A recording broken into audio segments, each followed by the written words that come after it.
Welcome to the senior Synth stream. Right now I'm quite on my own. The guest hasn't showed up. One has told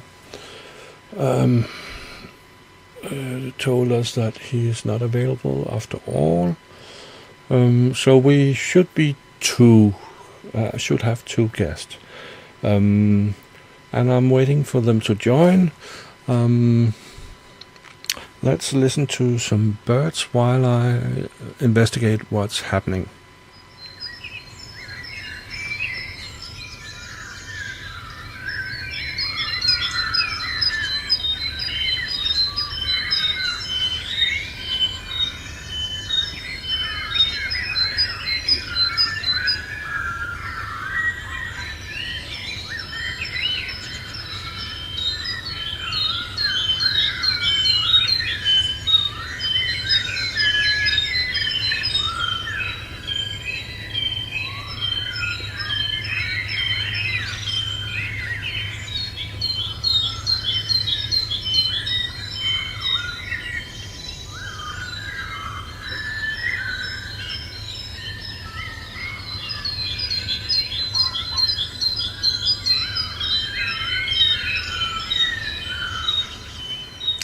Nice to hear some birds.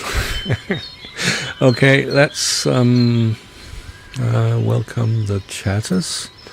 We have Keith in Watford, welcome, and Matt Brown, welcome to you too, and that's about it. But we do have 8 viewers, so the chatters are not all of them. More will come, I'm sure of that, and more will happen when the guests arrive, and they should arrive soon, I hope. Else I'll have to sing a song or something like that. I have prepared a few things, so I hope they will join soon. For example, today is about Reactor, and I have got it all set up. It's working, so I can play some Reactor. So everything is working. Now we just need the guests. I can play a little bit until they come.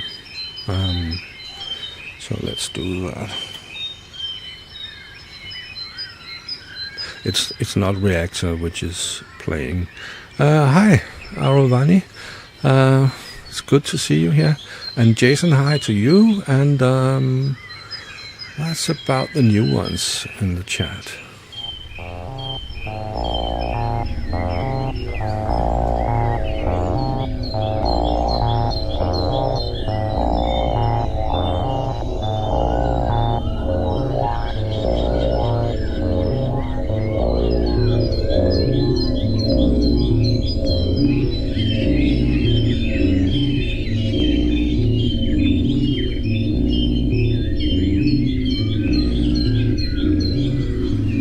Tempo Roboto. I wonder why nobody's showing up. Dan is having camera problems, he's telling. And Andy, are you still sleeping? He was going to take a nap after the Rancy show, where we both were on, and he may still be sleeping. Boom, boom, boom, boom. Dan, let's see. He's fighting. But at least I got a reply from him, so he is hopefully coming. Anyone in the chat who knows about Reactor, who have played around with it, who would like to join, then I can post a link here.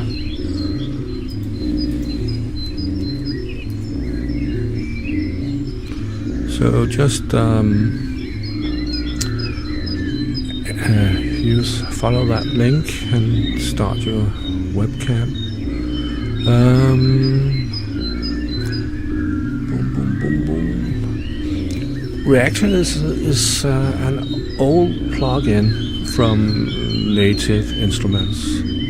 A fantastic plugin which you can program your own synths and there are a huge user library of synths available, synths and effects and all that stuff.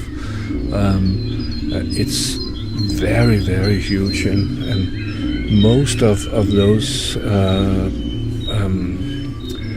synths, or it's called an ensemble when it's a plugin for Reactor. Most of those ensembles are free. There are a few which cost money, like rounds, which I can show you. I showed it before. That's the one that sounds like this. I'll turn down this one. I forgot to turn it on.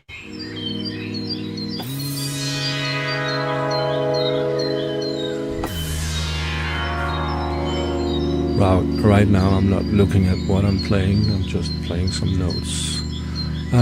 But let's try one of the exciting things about rounds. Let's try something which can, let's try sequence.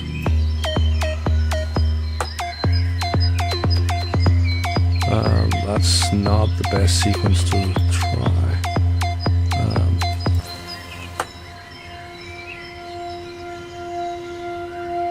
Did I go out of sequences? This sounds nice.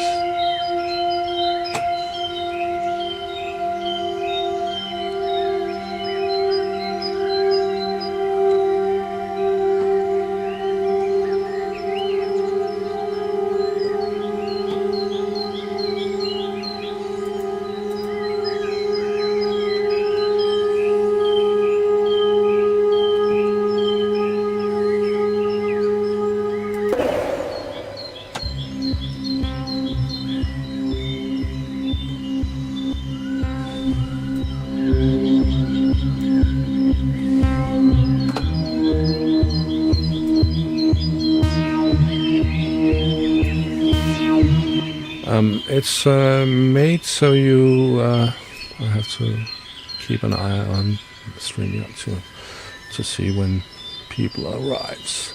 It's made so you have your different synthesizers here on 1, 2, 3, 4. These are kind of analog synthesizers, and then you have the digital ones, which I can't remember why they call them digital. All of them are actually digital, but yeah.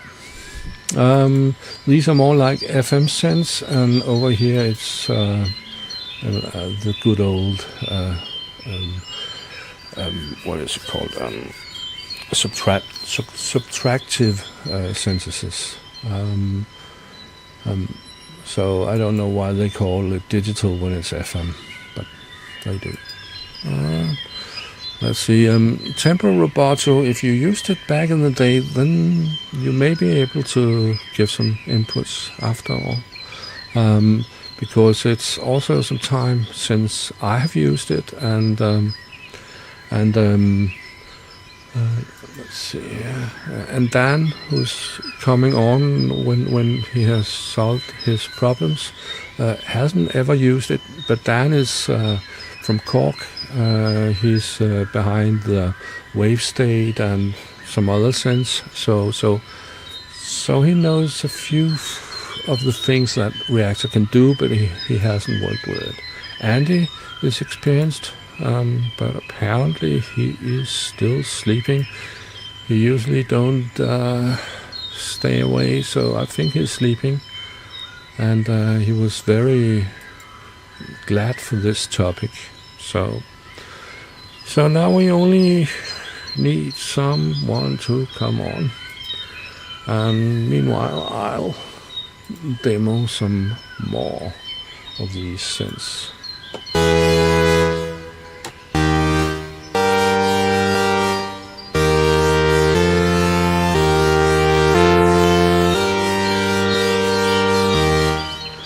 What is happening here is on each step you can have 4 synths, and you have the synths down here. So you can have one synth which is tuned one way, another which is tuned another way, or even filtered another way, and so on. And you can have 4 of these on each step. Then you can play them in sequence, but there are also other modes, so you can play them randomly, and there are lots of modes. I hope the other comes on, so at least Andy, so he can tell more about this, but let's hope he's on his way.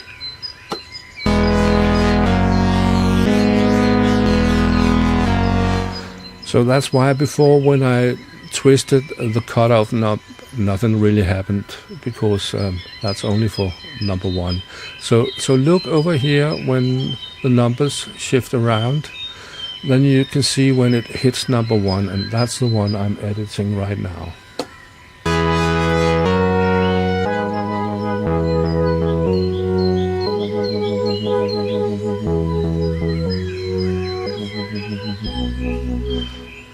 Actually, it sounds like I'm editing much more than just synth 1, but maybe I'm missing something or misremembering something from many years ago. And Dan has arrived. Hi, Dan. I can see you, Dan. I can hear you. So let's remove this for a second. Dan, can you hear me?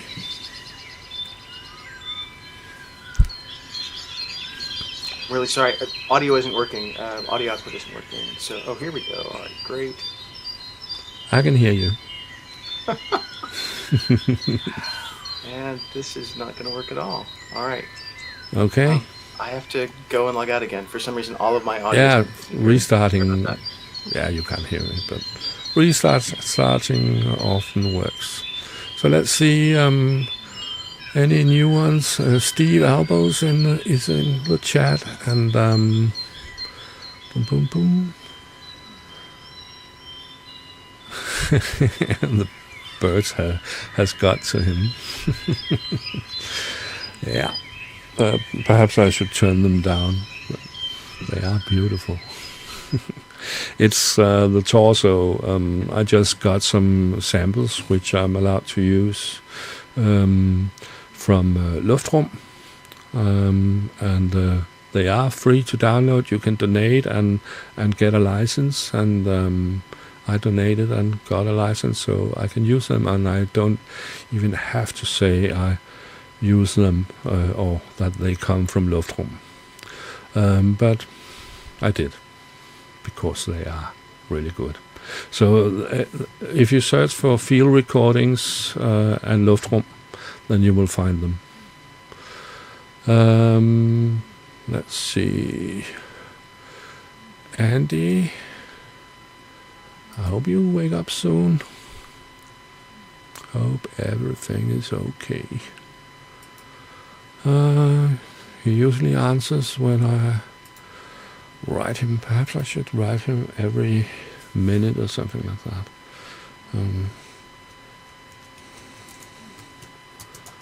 Wake up, Andy. Let's see, he's not online yet. Okay, and Dan is not ready yet. I think he will come on again soon. He did come on for a short while before. So let's play on with the rounds. There's a little noise from the computer. You can hear it if I turn it down. And the other noise you can hear now is from my ventilators in the background. Let's play on.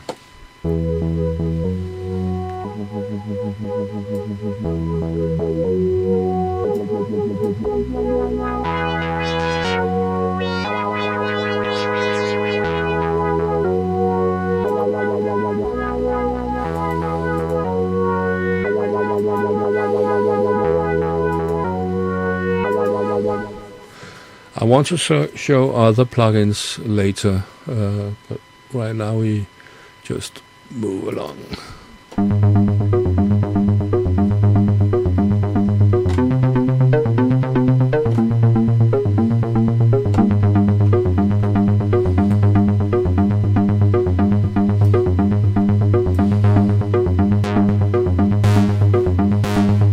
There you can hear it's only number one I'm playing with.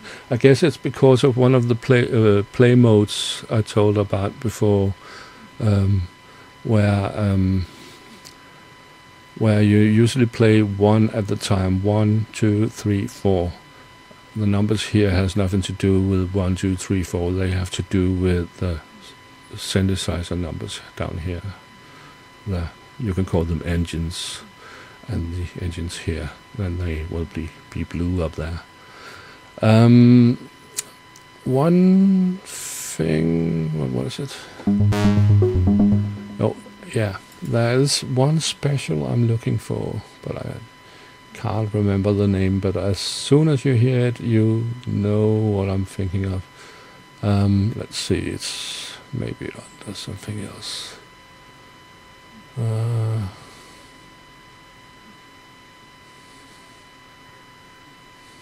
Perhaps I should just continue here and see when it turns up. I'll do that. So, but this is oh, you can't see what I'm doing right now, of course. Now you can. Yeah, sorry for that. I will show how to make programs for this a little later, but first we need some more users on screen. And hi, Azure and he says he hasn't got any reminder. Yeah, YouTube is doing whatever it wants. Let's see. So far I'm solo. Nobody has turned up. Dan Phillips has tried.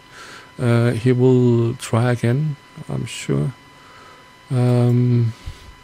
He had problems first with the camera, then with the audio, and he had a good picture going through here the last time he got on. Let's see. I'll play on with the rounds.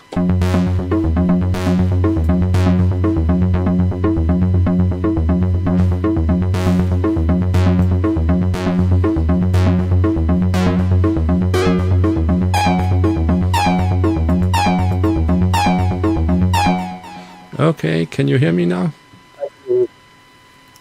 Yeah. Yeah, and I can hear you. Great. Okay, so far it's you and me alone, and I hope Andy shows up soon, that he just overslept. And Ken was going to make it too, but I think his family is holding him back. It is a big day in US right now. It's a holiday weekend. Yeah, exactly. 4th of July and all that. So, how are you doing? I'm doing okay. And went out last night to see fireworks with my daughter and my wife, and that was fun. Great. So, how about you? How are you feeling? Oh, I'm feeling good today. It's a good day. It's hot, rainy outside, but it's hot. I still have 2 weeks before my holiday, so but at least there's nothing to do at work, so it's okay. You've never tried Reactor?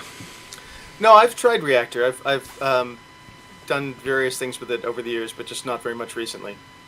Oh, that's the same for all of us. Okay, good. So you know Reactor. Yeah, know a little bit. Yeah. Reactor and related things like Max and our own synth kit and stuff. So yeah. Yeah, Max and Reactor and what is it called? or 2 letters. Those were the early systems for doing programming of synthesizers and such. PB, is it called PB? PD. That's PD, but that's related to Max, I think, right? Isn't that? No, it's not. It's you can run PD without Max. Sure, but it's a related. I think that was also Miller Puckett. Okay. I think the programmer is related. So. Yeah, I never worked with. When I worked with PD, I never worked with Max. So to me, it was not related. Yeah, but you may be all right. It's the same guy, Miller Puckett. Yeah, Pure Data, Matt Brown. Homegrown is in the chat too now, and Chris had. Boom, boom, boom, boom, boom. And half god, half beast. So we are about to be the usual ones. That's good. Okay, but what have you ever done anything other people knows about in Reactor? No. The stuff that I've done related to that was in our own synth kit, the Oasis PCI. So I did some effects there, but Reactor. Recently, I've only been, I play around with ensembles every once in a while in Reactor, but I'm for whatever reason, I'm not being attracted to it very much at the moment. It's such a powerful environment; it's great, and I go and play with it every once in a while, but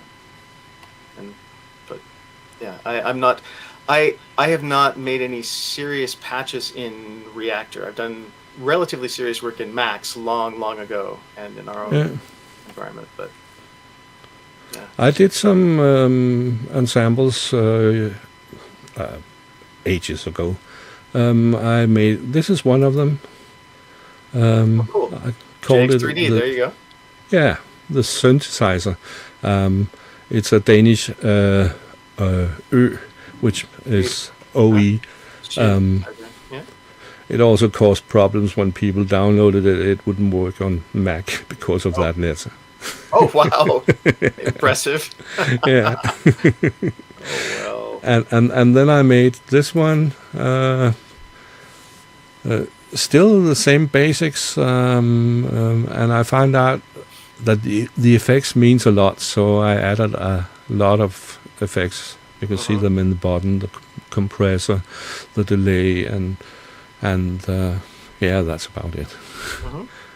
And then there's this one. So that's the 3 plugins I made. Very cool. Yeah. And then I found other things to be interested in, so I forgot all about it. So. Actually, very cool. But those are fun. Do you still use them? I still use rounds, and I do use some effects too. I can't remember the name of the effects, but I use them more when I was on PC. Now I've changed platform, so I'm on Mac, so I don't have all the plugins here yet. But I'm slowly transferring as I remember what I miss. Did you solve the problem with the Ö letter? Yeah. Actually, it was a user who commented about it that people should rename it before using it. So just the file name is the problem. Yeah. Huh. Boom, boom, boom. I hope I have to get back to Andy and try to wake him up. So I write him a few times. I hope he's ready soon and everything is fine. So, okay.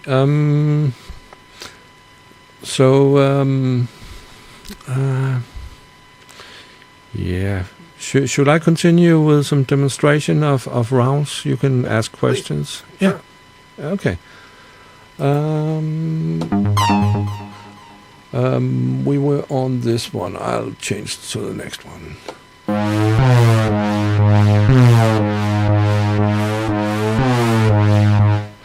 So this is just one plugin. There are many. You can see up here there are some different modes. That's the sequencer modes. So if I change to the dice,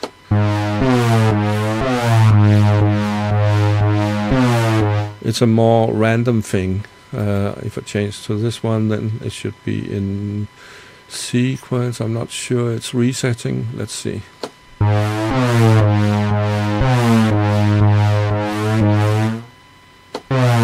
Yeah, it's not resetting. If I use this one, it should reset. Or not. I did that.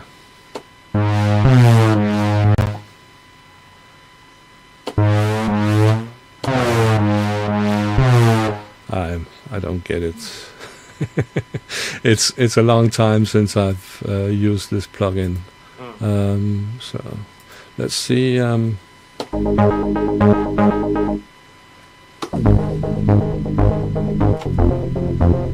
It can use it can make some really fat basses. So I remember. Have you ever used rounds? Just played with it very briefly. Ah, okay. In some ways, it reminds me a bit of how the wave state and mod wave, etc., has its sequencer. Yeah, I can see that.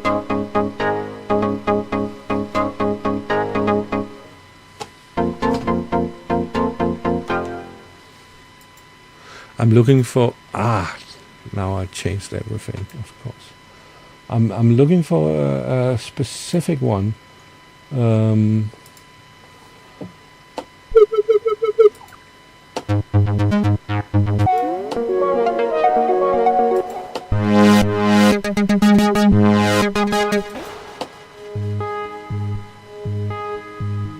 Oh, this one is beautiful if you use that deep down. Perhaps too deep.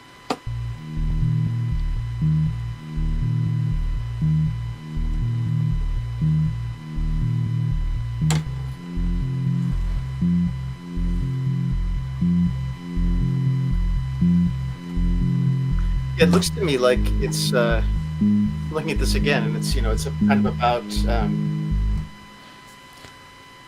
this idea of pocketing between instruments.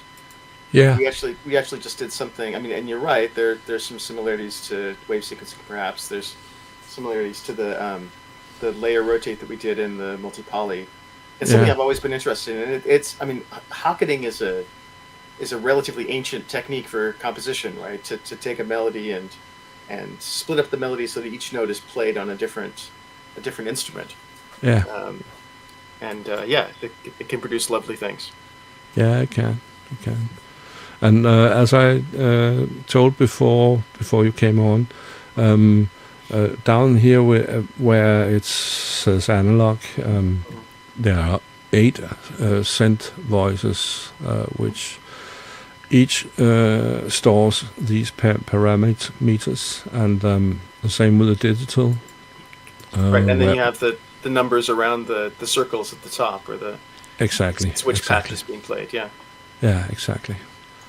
So for example, the blue one, number 4, is number 4 over here. You can also see it highlights when I choose it. So you can edit those, and you can, if you have chosen one, you can go up and put it on a new one, like that. Change it to whatever you like. I'll move on to the one I'm looking for. Not that one.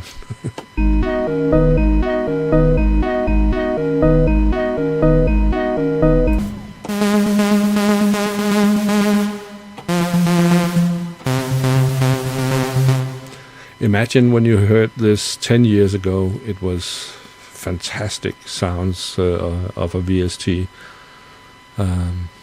Lots have happened the last 10 years.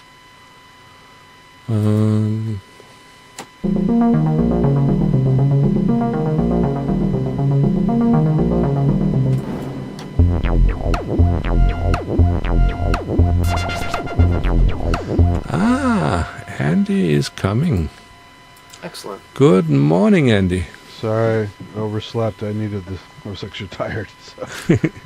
It's okay. It's okay. I ran the beginning in solo and solo mode, and it worked. I hope.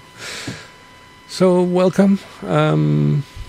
We're talking rounds right now. Not that Dan knows much about it, but I found out that Dan knows more about Reactor than I thought. So that's good. I'm looking for a special preset over here. I hope I can find it soon. The Reactor I use the most is inside this guy. Yeah. So. If you can demonstrate some of that later, it would be nice. Don't have the interface ready, sorry.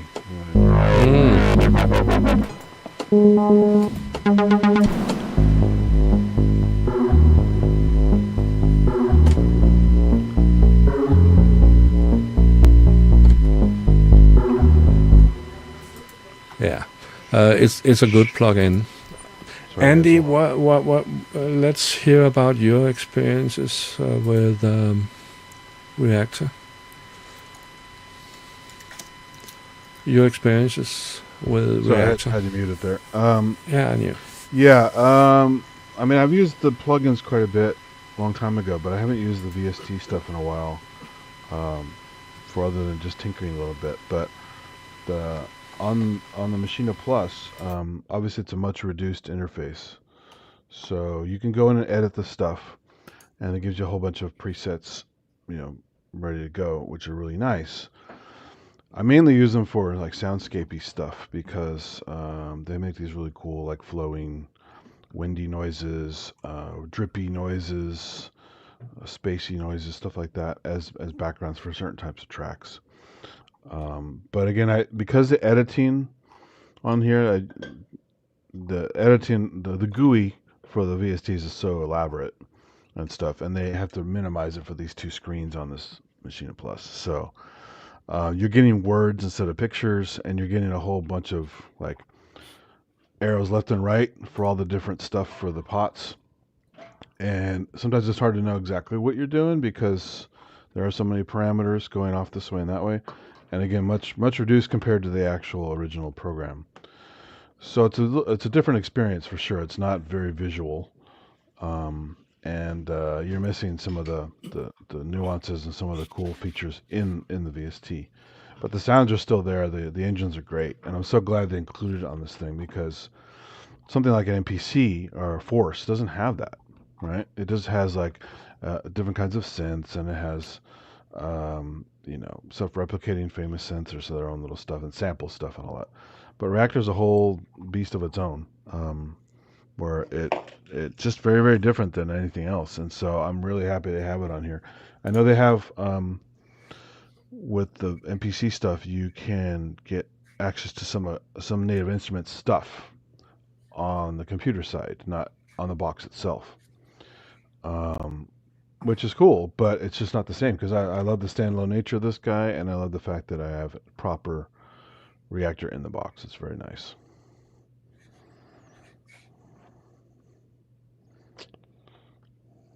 Oh, you're muted, Henrik. Yeah, Henrik, we can't. Oh, that's just to draw time. So no.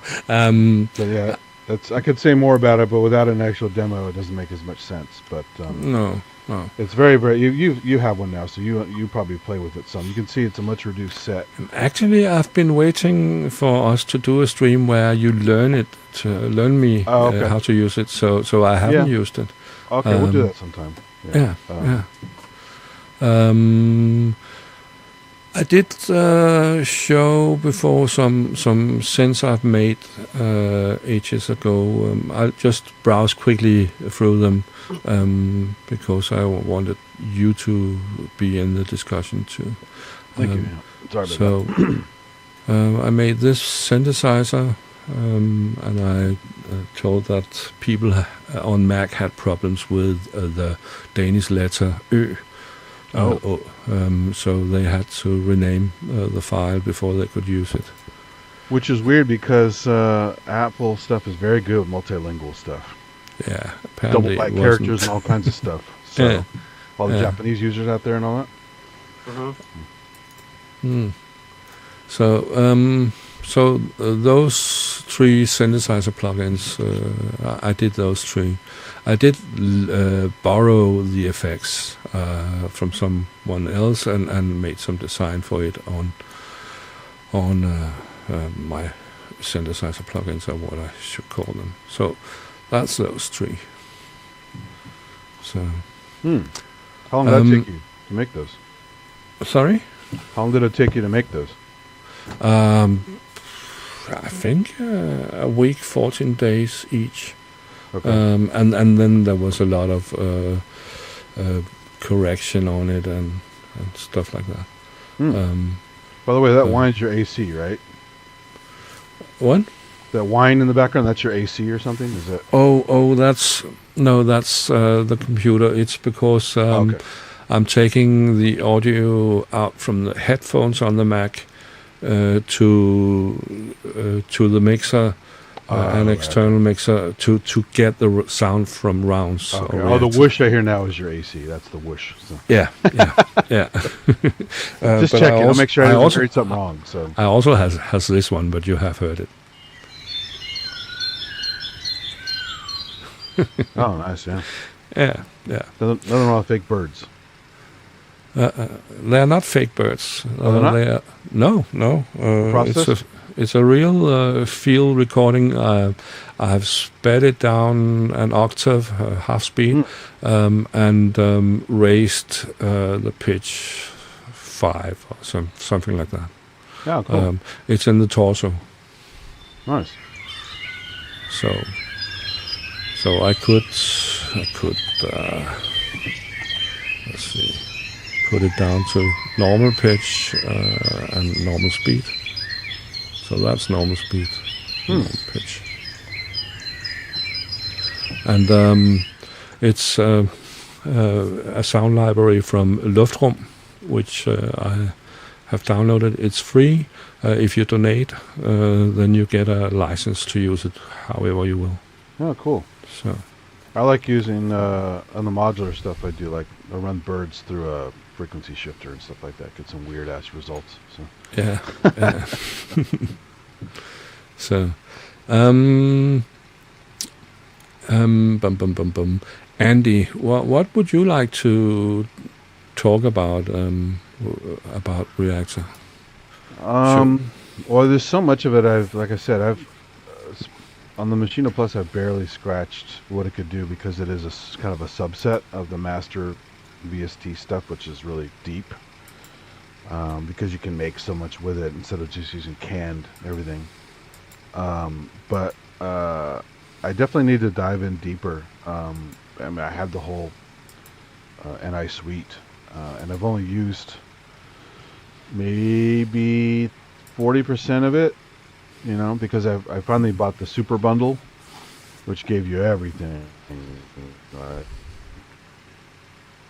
The finger and the voice and all those other weird little things that allow you to do lots of other stuff beyond basic synth recreation, sampling, things like that. So the whole suite is incredibly crazy, but Reactor is just that special thing that's just so weird for doing strange People stuff. usually only knows it as a synth player. They haven't tried things like this. Some has going into edit and then over to here. Right. Yeah, That's the exciting thing. node-based stuff. Yeah. Yeah. I don't know. Can't remember how to zoom in it, if it's even possible. I just remember the big problem about Reactor and other plugins is the it's been it has become better, but the big problem back then was that you couldn't zoom on things, and things were too small because people used older screens and right. so on. So that was a huge problem for many years with most plugins and so on. Wow. Yeah. So real quick, what's rounds again? I forgot what rounds does. Rounds is besides being 8 plus 8 synthesizers, it's also a sequencer which can play each. Let's call these synthesizers engines, which can play a different engine on each step. Wow. So it can sound like this. I turned it down, of course.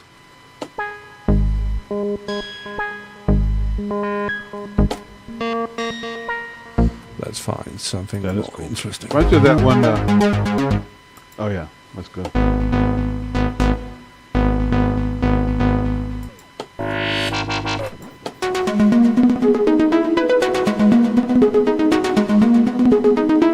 There's a percussion program that does that.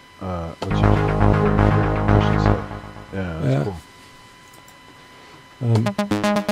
I was looking for one specific one, a specific one. Can't find it now, of course. I have to browse. Please say something. How much is rounds? What? How much is rounds? I think most people would how probably much? just get it with complete. Oh, so it is in there. I already have it then. Okay, good. Yeah. Okay. It's one of those like 60-70% that I haven't used. Yeah. Before earlier, it wasn't a part of a Reactor. You had to buy it separately. Mm. Yeah. Still looking for that one. Okay. Let's see. Okay, just speak, Andy. I'm still looking for a specific one. I found it. Is this the majority of the interface, or do you have a bunch of layers to look at? It's the interface. There's usually page A and B, but B is nothing. It's only some. If you have a controller, then you can set these 8 parameters. So if you have a MIDI controller, you can click per wheel and on the fly just change your sequences. Yeah, exactly. Yeah. Oh, that's funny. Yeah. That's funny. You could use that then for a song. You do make some. It sounds like that Yaz song. Yeah, that's why it's exactly. Upstairs. The name is referring to upstairs at Eric's. Oh, it says upstairs. I didn't see that. That's funny. Yeah. Yeah. That's funny. Was it With You? Yeah. Is that this song? Yeah, With You? it's. Yeah. Dan do some parodies sometimes. Only You. Only You. That was it. Yeah, only you. Yeah. Had to sing through the chorus to get there. Exactly. Right. It's like my brain's not fried. So. But Dan has done a lot of funny parodies. What do you call it in English? Copies or? Well, they're kind of like mashups, but they're not. Yeah, mashups. But I'm since I'm recreating all the tracks and singing everything, it's not I'm not taking 2 recordings. I'm taking 2 compositions and combining them together. Yeah, you've done parodies on. I can't remember the titles. There was a song by Dead or Alive. You spin me right. around. Spin me around. Yeah. Spin me around like a dreidel. That was a good one. That was fun. Yeah. The last 2 years were Running Up That Wonderland, which is running up that hill combined with the lyrics of Winter Wonderland, and that was neat actually, digging into what was going on there because it's anyway, I actually enjoyed mashups back when they were popular. There was a local guy in San Francisco called Party Ben, and he would go on one of the local stations, Live 105, and do a mashup hour. They would play a bunch of his stuff from that month or that week or whatever the hell it was, and he would play locally in some of the clubs here once in a while. I was just heard him on the radio, and he had really cool stuff, mixing Rage Against the Machine and just very unlikely bands. He's the one he did make fun of Eminem. It was that no one listens to techno Eminem thing. You dropped out here. Made into a techno song. Sorry. He did a thing for Eminem. That no one listens to techno riff from Eminem, and he turned into a techno song. I forgot the song he used for the techno part. It had like build-ups and dropouts and stuff. It was very, very funny. Just kind of clowning Eminem with his own words, you know. But very, very good mixes. One was like U2 and I'd have to find them, but I have them saved somewhere. They're very good, actually. Cool. He'd do up to 3 artists at some time. Usually it's just 2, but occasionally he'd mix up to 3, and one would kind of come in at one point, and the other would drop out, and so it was very, very clever stuff. Yeah. Of course, this stuff has become so. My stuff is different because I'm re-recording everything, but it'll be interesting to see what happens now that it's so easy. Different because I'm just because with stem separation becoming a trivial thing to do. I don't know. Yeah, I haven't upgraded my Force yet to do that stem separation, but from what I heard with the MPC stuff, the local version on a computer was always better. It was cleaner and sounded better because the processing power was so much more. I think you still get a lot of artifacts, and it sort of depends. It sounds like more modern, clean recordings separate better than older stuff, but it's a shame because some things are very clean about that. Like I've used some AI tools to remove vocals out of things. Well, I think removing vocals in particular, lead vocals are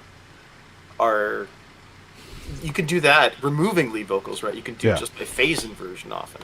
But like isotope stuff where it's very complicated, taking reverb out of stuff and all that.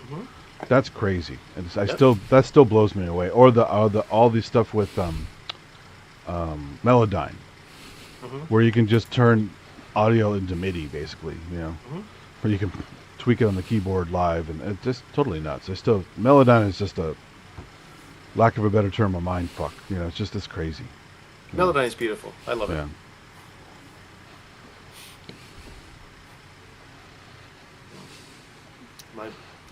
My brother created a character for one of his albums, and by shifting, I think it was shifting down and shifting up again, or maybe the opposite way in Melodyne. Just kind of really abusing the formant correction in it.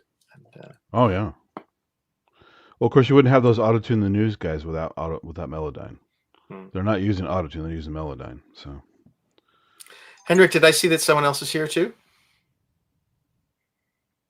I saw a message from Synchrotron. Oh, maybe that's in the conversation on YouTube. Yeah. All of these things are just really wild. I was just playing around with spectral layers a little bit. I was disappointed that I couldn't get a demo of the new version yet, but playing around with Spectral Layers 11 and seeing what it would do with a recording. A friend of mine has been working on an album that she recorded mostly live, and I was helping her overdub some vocals, background vocals specifically for it. And so just working with the stem separation to see if it could get the acoustic guitar separate from the other stuff, and it was pretty neat. Have you messed with Synaptic stuff at all? The same guys who worked on Hartman Neuron. I have the pitch map, Synaptic pitch map, and stuff like that. I played with that a little bit. Yeah, it's very cool. Yeah, neat to see. The one guy still supports Neuron, Stephen Burnsey on Facebook. It's really cool. Made a Mac, a special updated Mac version. It was less buggy and worked in later versions of DAWs, but then they still had a limitation because the Intel Macs kind of messed everything up because he couldn't recode it. They would not let him recode it. They don't have the source code to play with. There's like regulations or something like that. So you have to make it work as is in whatever you want. So I still got it to work on my it's like, was it 10.13, iOS 10.13, something like, or OS 10.13 on the Mac. I don't know if it works anything later than that because the programs have to host it properly. But yeah, I'm so glad because Neuron's one of my favorite things ever. So cool. Do you have the hardware also? Nah, I couldn't afford it, and I'm kind of glad in a way because everyone who bought one had to basically redo it because it was a Core 2 Duo system. Okay. So everything had to be basically redone. It's a computer in a box, and so you either had to swap it out. There's a whole Facebook group just for that, rebuilding a Neuron from scratch, and because you can't just little by little. It's a whole motherboard of everything. So you pretty much have to kind of like what they did with the Miko Nico stuff, Open Labs. Okay, yeah. The computer in a box. When it dies or has problems, you basically have to scrap it, start over with a new motherboard, and find everything that's compatible that will also load the code properly and all that stuff. It's difficult. It's a lot of work. So that's why there's some good groups to help you with that stuff. But my Miko is just fine the way it is. I use the older emu stuff on it and all the plugins it came with and stuff. I enjoy it. I have the Timberland edition, the white one. Reactor today also has the blocks, but as I say in the chat, it's a little late. They came with the blocks where Euroreg was widespread. Here's an example. Oh yeah, look at that. I don't know if it will say anything. Okay, that's a boring example. I don't know what to twist here.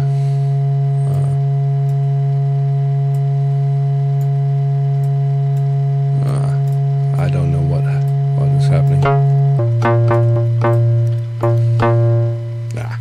Bad example. I'll turn it down again so you can speak. It's funny, they make it colored like an OP1 a little bit. I'll try another one.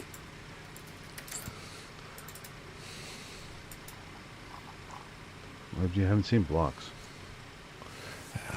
There's another one that came with the bundle, or you had to buy this? This is part of the bundle. Part of the bundle, okay. Yeah. Let's see. One question I had about Reactor, since again I haven't done the deepest of dives, but all of these things you have with it, or that came with it as some kind of a preset instrument, can you go in and edit the crap out of them, or are they kind of locked like code-based stuff that gets locked? Like you can't. There's some secret stuff in there. Some of the buy ones, the ones you have to pay for, you can't do it, but. I'm also not sure if you could do it on blocks earlier, but you can now. Like you showed that node thing earlier. Is that basically that lets you just do whatever the hell you want to this stuff, right? Yeah. In earlier versions, I think you couldn't do it before in blocks, but you can now. I was actually surprised before when I tried to go to edit that I could. So you can't just hack the crap out of stuff that's already made. Yeah, on some of it, most of it. Yeah. Yeah. I would imagine that would have a lot of kind of piracy stuff. People say, "Hey, this is my plugin," and they just change the graphics and do a few things, and they don't put so much work into it. I imagine that happens quite a bit then, right? Yeah. Well, I think with the other way to look at it is that you have stuff that's released in open source, and then people can modify it as they. No, but I mean, as unscrupulous people go, "Oh, I'm going to take this, I'm going to make it mine and sell it." Even though they did very little work. That often happens. That happens with sample libraries too. So yeah. That's wild. Look at that. Let's see if I have any. Can you get as detailed as like Max MSP with it, where you get really in the weeds? I don't know. Yeah, this is as detailed as you can get. You can zoom into a block and see it like that. I don't think. Oh, it's almost like Egan Matrix. Yeah, it's pretty cool. Yeah, I don't know. This is a latch, which is a standard thing. I don't think you can get deeper. And all your stuff is built of these parts. So yeah. So wow. That's this one. Yeah. Let's see. Anything else interesting? Spark. Super 8. Lots of people knows this. So this is a polyrhythm percussion thingy? Is that what that is? Oh, I don't know. Super 8? Yeah, Super 8. Super 8's a simple-ish analog synth. Yeah, and you can go in and edit it. So that was a big synth a few years ago from Native. But you can edit this one too if you want to. Oh, that's cool. Yeah. Yeah, I had no idea. Like I said, I never went to this level with the stuff. I just used the plugins as is, and mostly canned stuff from other people and tweak them, you know. Yeah. Ooh, these ones. We just talked about it on Rancy.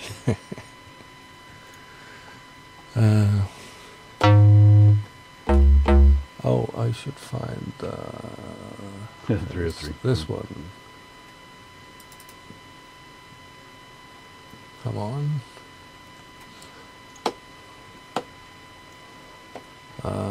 Play.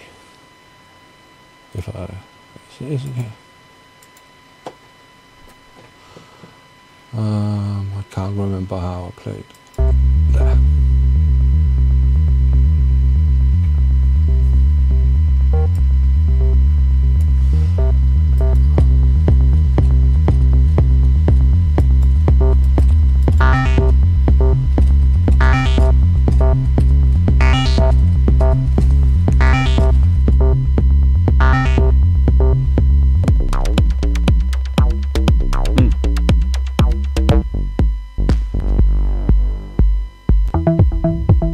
Like Rebirth.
Which are the ones you actually bought beyond the software, the bundle?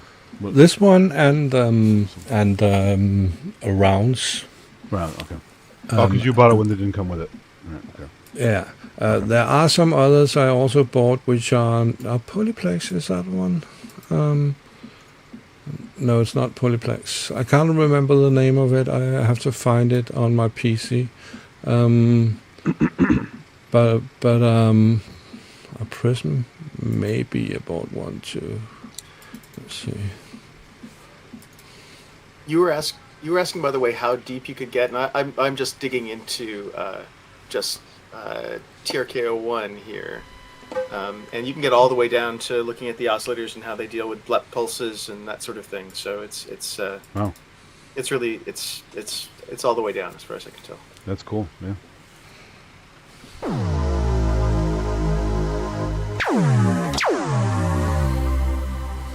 This one was very wild when it came out.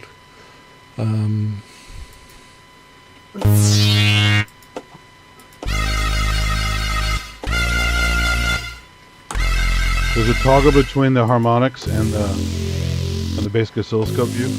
I don't know. Oh, okay.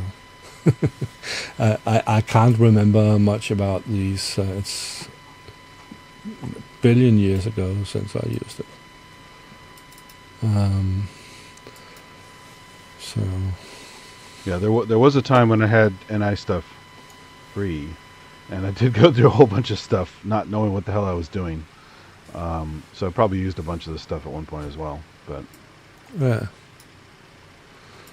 there's the finger. Yeah, that's Tim Exile, right? I actually don't know. I think it's Tim Exile's thing. He did the voice and the finger, I think. Yeah. I may have paid for this one too. Oh, that's cool.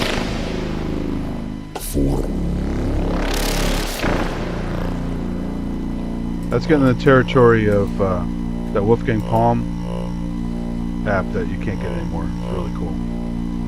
Yeah, I don't know.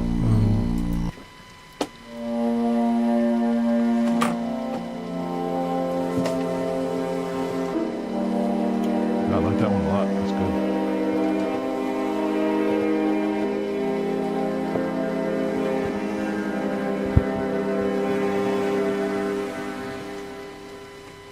Yeah. It reminds me of Phoneme from Wolfgang Palm.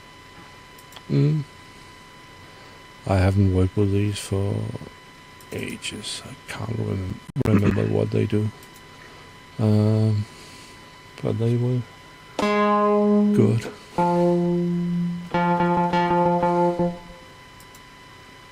Did any of them have like crazy amount of CPU? Yeah, it was a problem on my PC, on my first PC. Yeah. Not first, but my first with Reactor. Then I got a faster PC, but still, then the plugins got more advanced. And now I'm on an M4 Mac, and I haven't had any trouble yet. But today is the first time I tried on the Mac.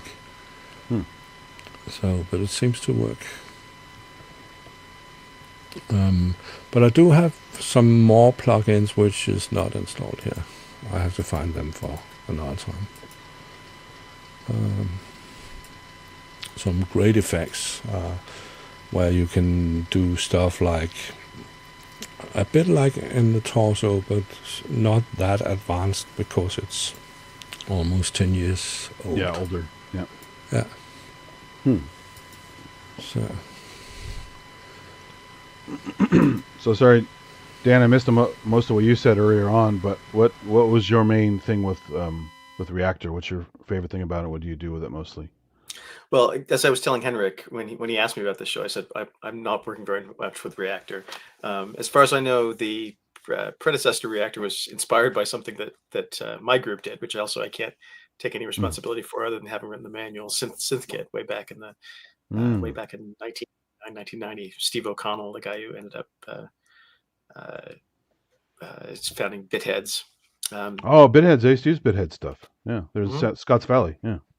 Yeah, Steve worked with Cork R&D before that, and did a modular synthesis environment called SynthKit that was initially non-real time, sort of like the old DigiDesign. What was their goodness? I'm sorry, I'm not remembering things very well today. But what was this DigiDesign thing? Trent Reznor used it a lot on Pretty Hate Machine. And it would compile samples in non-real time and then download them to your samplers. You could create Alchemy. No. This wasn't for sample editing. This was it was a modular synthesis environment like Reactor, but it would its output was a sample, because at the time you couldn't even play things natively. Eventually, right, you had the sound accelerator card, and you could actually play things back on your Not computer. But at the time, Metasynth, right? Was it not Metasynth. Metasynth is Okay. also very cool, but that was from Eric, the guy who did Kai's Power Tools, and then Oh yeah, Kai Kraus. That's cool yeah. stuff. Yeah. And Eric Wemple. Yeah. Anyhow, so we did this thing, and it was non-real time, and then we used sound accelerators to get real time, and then eventually it became other things. But anyway, so supposedly he said that some guys from Germany had been very interested in this, and had wanted access to it, and you couldn't give it to them, so they made their own thing, which ended up being much more successful. So Wow. that was cool. Anyway, that's the story. That's cool. But yeah, no, I deal with other. I mean, like the closest thing to this that I've done recently is I recently got an H8000, and I was disappointed with the phasers in it, and so I went in and did something that I do at work also in other situations, which is I don't know anything about DSP, but I can conceptualize control parameters and kind of have some idea of what's going on with mixers and that sort of thing. Very simple audio processing. And so I went in and did a nice phaser for the H8000, which I should release publicly at some point. But it's a similar sort of thing. It's an environment where you're dragging around blocks and connecting things up. It's like a 12-stage phaser, or what's the? Well, this one, it's an arbitrary number of phases. For this one of the issues that I had was they had phasers that went up to 24 poles, but only in increments of 6 poles, which is actually that's too much for many guitar pedals, right? Some of the popular MXR pedals are 2 pole, I think, for the 45, and then 4 pole for the 90. And so I went in, and you can do them just by cascading. So I cascaded a whole bunch of, and this is also the way that you have to do it with the H8000, but I cascaded a bunch of 2-pole filters, and then have a switching matrix to decide how many of the poles you're using. So this particular one can do 2, 4, 6, 8, 12. I think I decided that 10 wasn't interesting. But the main thing that I was doing, in addition to enabling uses of lower numbers of poles, was the control. I didn't like the control on it, and that you couldn't adjust the center frequency, for instance, and I think of LFOs in a different way. And so anyway, I did a bunch of that stuff. It was fun. I made a core style LFO. Do I still code with SynthKit? I have 2 Oasis PCI cards. Oh, hi. I don't know your name from QQ, but I actually don't do anything with SynthKit anymore. It's been a long time. I still have an Oasis PCI card, but I haven't booted up in a long time. But I have great affection for those days. That was a long time ago. I was doing that stuff more than 25 years ago, which is crazy. But that was fun. But I definitely was thinking of SynthKit when I was working on that phaser algorithm. So SynthKit reminds me of 25 years ago. That was yesterday. Exactly. SynthKit reminds me of a name only of AudioKit. All the synths that came out of AudioKit. Does that have anything to do with AudioKit? Do you know about Audio?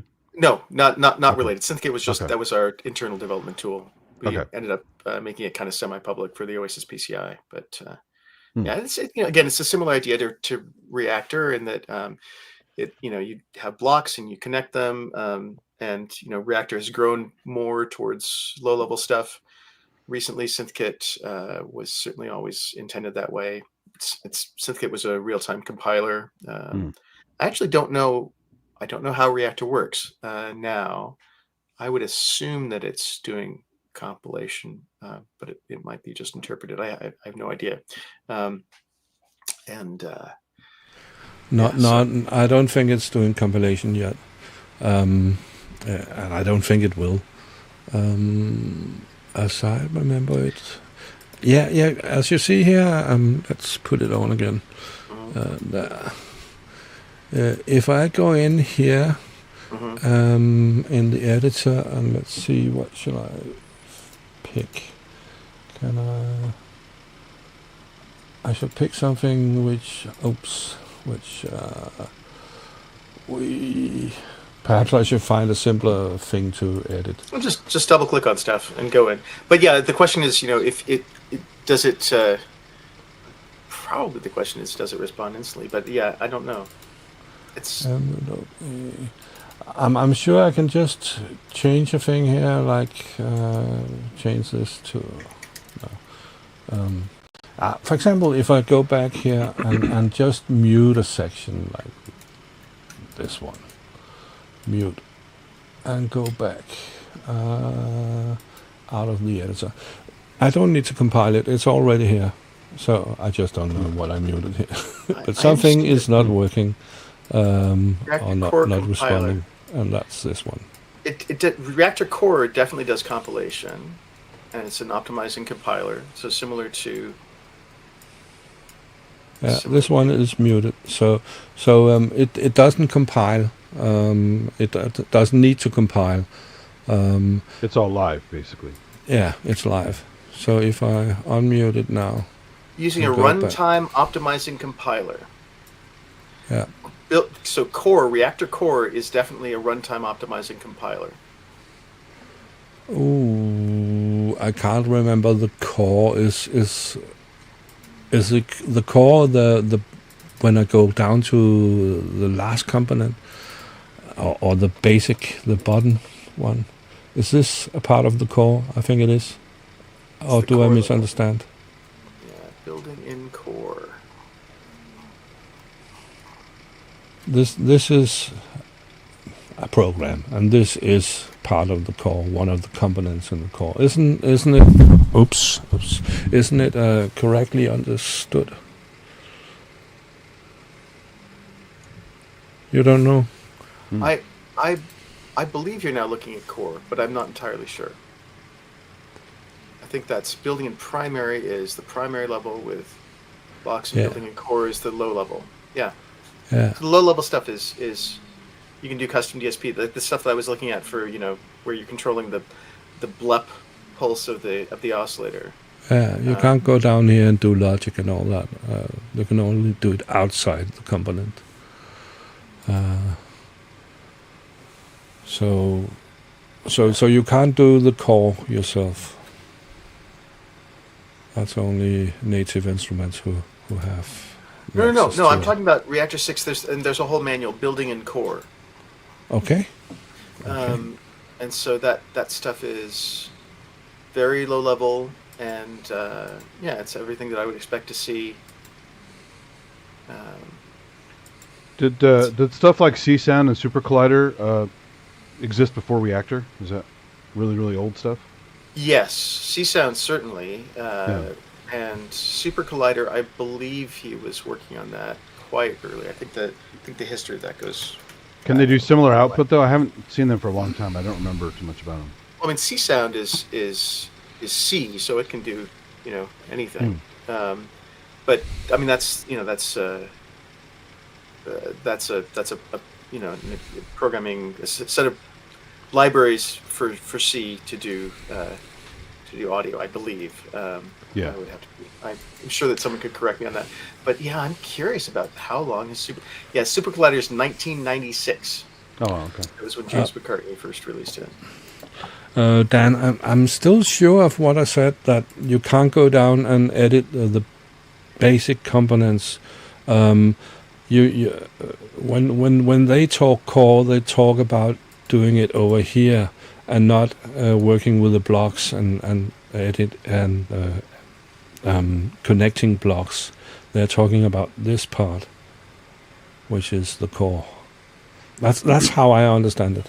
Well, we're probably just using different terms for the same thing. But if I think it's interesting to go through. There's this manual called Building in Core, and that's talking about using low level stuff and how to do it. Core level in Reactor with its low level building features, using a runtime optimizing compiler. This graphic audio programming language can be used for implementing your own custom DSP algorithms. Okay. Yeah. Why haven't I found that? Because that's a thing I wanted to do at the time I worked with programming here. Well, it may be that when you were working on that, you did these some years ago, right? Yeah, but I remember the name core. I remember the term core. So I'm sure it was. I'm not sure. I can't remember. There's I'm an old man. Yeah. So core uses a different set of basic modules and different macros than the what they call the primary level. So I think core was a new feature.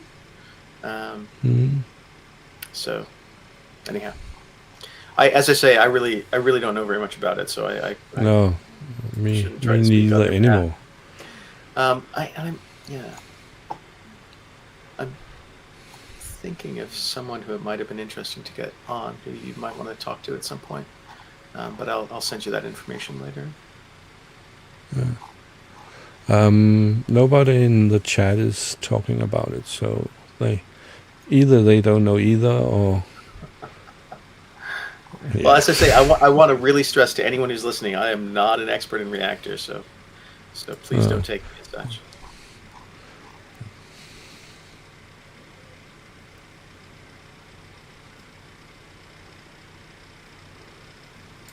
Okay, still it doesn't help me. Yeah. Okay. The stuff is cool, but still very esoteric. So it's.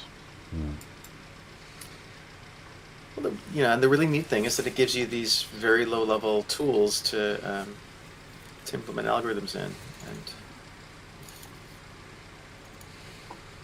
one thing I noticed on the Machina Plus version is there's certain algorithms that don't know when to shut up, and there's no like you press a key to invoke a certain pitch for that synth or whatever you've chosen, and it goes on does its stuff, and no matter what settings you have, it will not shut up until you mute it or pot it down.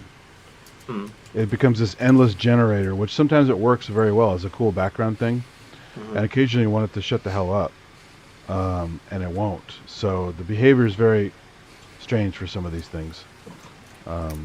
It's not just your basic ADSR kind of stuff on the sound. You have to go in and manually kind of tweak it.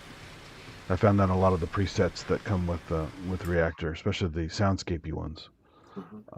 They probably assume that you want it to go on forever, and it's like, no, I want it to go for a while, and then when I hit a note or hit it again or whatever, if it's a toggle, to kind of go away. And I found that I had to basically use the mixer to basically turn it off, or I have to basically kill the instance or something. It's very weird. I don't know if you guys have noticed that with some of the sounds, especially the soundscapey ones. Yeah, I think it's just some of them are interested in playing all the time. Yeah. And some of them, and I know I've encountered this, play only when the transport is going, but I'm not sure how that would work on your hardware. That makes sense too, because it is, you have transport control. Obviously, I'm playing clips and jumping around and stuff. So I mean, there's a weird behavior. I still had to wrap my head around a little bit. Like, why is it doing that? Oh, okay, it's probably because I did that. But yeah, occasionally I will like not play anything, and it's still in the background going shh, whatever it's doing. Well, it's and some synths are absolutely that way, right? I mean, you have drone synths. This is something that we had to wrestle with when we just did the ARP 2600, because it unlike every other synth that we've ever dealt with, it can be generating pitches and everything without any note input at all, and it may in those cases respond to note input, but it doesn't rely on it, and just kind of really requires a different. I mean, that's normal for oscillators anyway, especially on a modular system, because there's no gating, there's no envelope, and all that stuff. But when something has been linked to pitches, and it seems like it would go play, and then like you would let it go, and it would go away, or it would trail off for a while. But man, sometimes they set some of those things up to literally act like something you would perform, like a windy, noisy thing on a standard analog synth. But then they have their own rules. They just do whatever they want. Well, and they get you right, and that again is the joy of a modular system. Yeah, but I mean, even within Reactor, it's just there's certain patches, I've made a mental note like, okay, I do want to use that one, but I have to remember how to rein that one in because it's going to try and take over everything. And but like I said, I'm glad this stuff is there because the MPC stuff does not have anything cool like that. So With those, I mean, you could probably go in and rig up a gate so that it only played when a note was on. But yeah, but that's I then think up I to have to you. use the host program. I can't seem to do it very easily on the box itself. It's a subset of everything that's Reactor. You don't have all the controls there, so you'd have to go No, in. so you'd have to go back and either sync it to the computer in sync mode, or just flat out go into the preset in Reactor proper, tweak it, do whatever you want, and then export it back to the box. That's my guess. Makes sense. Yeah, which is okay. I mean, it's there's a workaround for it. But when you're in a hurry trying to make something in a few hours for a deadline or something, you're like, oh, that sounds great. I'm going to do that. Why is it acting that way? And then I have to go mute it and figure out the rest of the stuff first, and then come back and see if I can tame it in the time I have. Right. And, yeah, it's a challenge.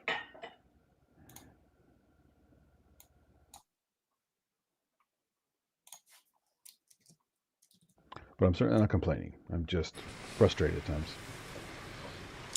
Well, this is the great challenge of dealing with anything modular, including Reactor, is that it's the great advantage is that you can do many, many, many different things, and the great disadvantage is that especially if you're coming in with something that someone else has made, you have no idea what they did or how it works, and you're reliant on them to have a user interface that expresses that, and Yeah. that can take time. And because this thing is a subset, it is kind of a black box. You're like, okay, what am I editing? Oh, I don't have that many parameters. I know there are more parameters than that. Oh well, I'm just going to tweak what I have access to.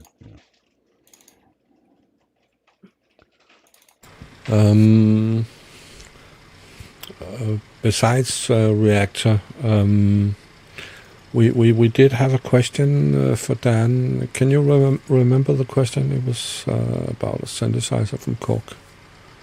Oh, I didn't see. Let's see. Oh, Dan, you don't know the question. It's Andy who knows it. Okay. We talked about it in What's Rancis. It was about the Kronos or something like that. Can you remember it? We only talked a few things about the Kronos. One was the. Mm-hmm. First, do you have anything to do with the Kronos, Dan? With the Kronos? Yeah. Well, with the original Kronos, absolutely. That was definitely my group doing the DSP and low level stuff, and also speccing things. Basically, all of the EXI except for the later on the EP1, which was DSP code from a very talented guy, Korg Inc. So yeah, the new Kronos actually we're not involved in. That's being done entirely at Korg Inc. We're on different projects now. Okay, but it was a question about the new Kronos. I think it was about some of the differences or something like that. They're saying in the chat it's about the boot time, because the CPU, it's an Atom processor in the Kronos 3 at least, and there's a quad-core Atom in this Machine Plus, and it boots just fine, but it's also maybe a much reduced environment, so it doesn't take forever to boot. But apparently it takes like a couple minutes for the Kronos. I think Ian said the Kronos 2 was taking like 2 minutes to boot or something like that. Right, and the Kronos. I mean, I think that my guess, and I actually, I haven't looked into this specifically, but when they were working on the Kronos 3, they still ask us questions about it. So our advice was to use a faster SSD, because the primary thing that takes load time on the Kronos is loading the PCM. So the Kronos, the way that it works is it's preloading all the buffers, the start buffers for all the stream PCM, and that's several gigabytes of data. And it just takes a while to load several gigabytes of data. I'm not talking about several gigabytes of streamed data. I'm talking about several gigabytes of just the preload buffers. So for every single sample, not multi-sample, but every single sample, so every key zone or whatever, you have to load some amount of data. And we've fiddled with that number, and I'm not sure what it is now. But The thing is that there are tens of thousands of samples in it. So it adds up to a significant amount of data that you're loading, even though everything is streamed after that. So it's many, many gigabytes of streaming, but several gigabytes still of RAM usage. And each of those things has to be loaded and stuck into RAM. And that takes time. So the primary issue for that is bandwidth from the disk. And my guess is that they took our advice and used a faster SSD. Yeah, he was saying the more stuff you had to load, obviously the longer it takes, because if you're adding your own sounds and stuff, and it gets out of. But I mean, not true for this guy. I don't know why, but which one? Machina Plus, it just loads differently, I guess. So. Well, it depends on what you're doing. So almost nothing. The Kronos is doing that so that it can switch between sounds instantaneously.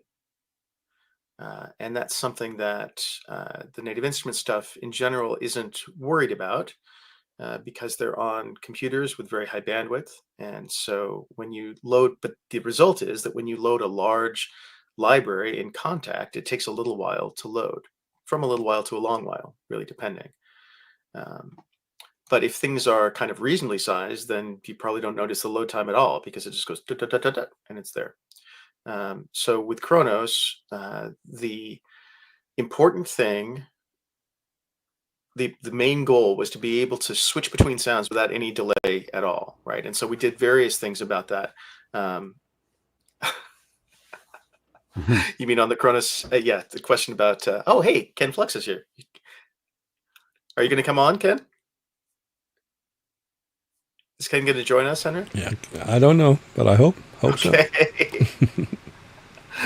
Yeah. Anyway, as I say, I wasn't intimately involved with Kronos 3, so I can't answer very many questions about that. But basically, the issue with the Kronos is that we really wanted to be able to step between sounds without any delay at all, right? So if you are used to using Native Instruments, especially complete control, you'll notice that sometimes, sometimes you can select a sound instantly, and sometimes it takes a little while because it has, I have terabytes of data for Contact. It's no possibility at all. We'll wait for you, Ken. There's no possibility at all of loading that stuff into RAM currently, right? So you really have to load on demand instead. And that means that any individual load is likely to be shorter than that Kronos several minute load time. But it also means that as you step through sounds, you often have to wait. As my mom would say, you pays your money and you takes your choice. And the idea was, I don't know, when I use the Kronos, I turn it on and then walk away from it for a bit, as opposed to staring at it and waiting. I think the only issue the only time that can be an issue is, if power goes off during a performance. That's the concern. We always recommended that people use a UPS for it. Plus, on something like an Oasis, it's all platter drives. They didn't have SSDs back then. So, well, the Oasis isn't streaming. The Oasis loads everything into RAM. Yeah. It did have no option to stream at all? Or no, the Oasis didn't stream. Kronos started streaming. Okay.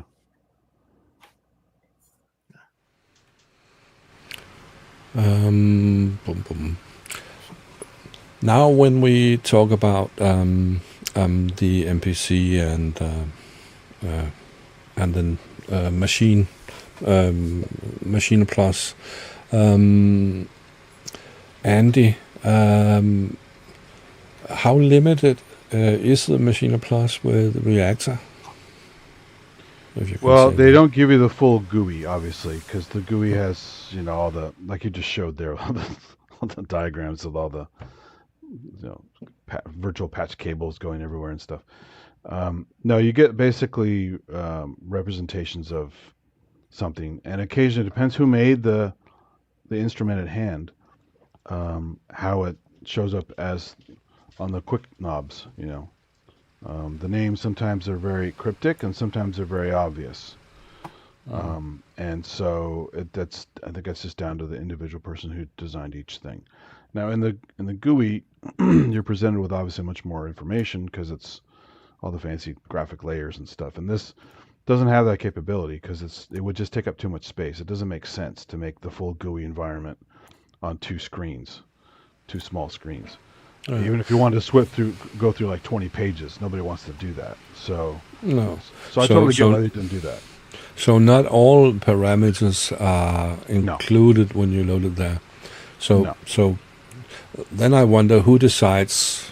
Of course, it's a programmer. He decides which parameters. So you can't take anything from the user library and it will work. It won't. I mean, it'll work. I've never tried making any extra things for this. I've just used the canned stuff because there's so much stuff available in nice little categories. I'm like, hey, I got plenty here. And I generally use Reactor as a sweetener. I don't use it as a primary source for anything. So if I need, again, environmental stuff, drippy stuff, windy stuff, spacey stuff, swirly bits and all that kind of stuff, and just odd sounds in general. There's some really odd, aggressive sounds in there. That's when I bring it in. I don't edit the crap out of it unless I really have to. Like if it just seems like I was talking about earlier, how it's unruly at times. I'm like, why is it doing this? And so I'll to a certain point, I'll dig and fiddle and try and figure out what's going on.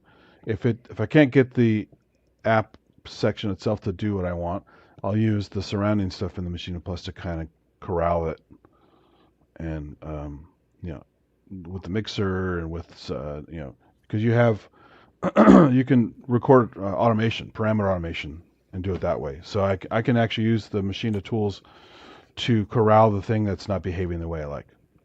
So, what's up, Ken? Hey guys, can you hear me okay? Hey, yep. I just wanted to stop in and say hi. Sorry, I really wanted to be here earlier, but it didn't work out, and I don't know how long I'll be able to stay.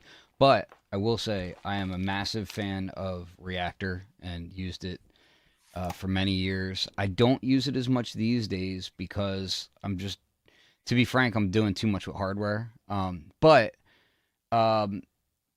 Reactor informed the way that I use a lot of my hardware as well. So just the freedom and ability of being able to like kind of build your own ideas, and even if they're not completely fleshed out ideas, like taking something and saying, oh, like, I love how this reverb is, but I wish I could do XYZ with it, right?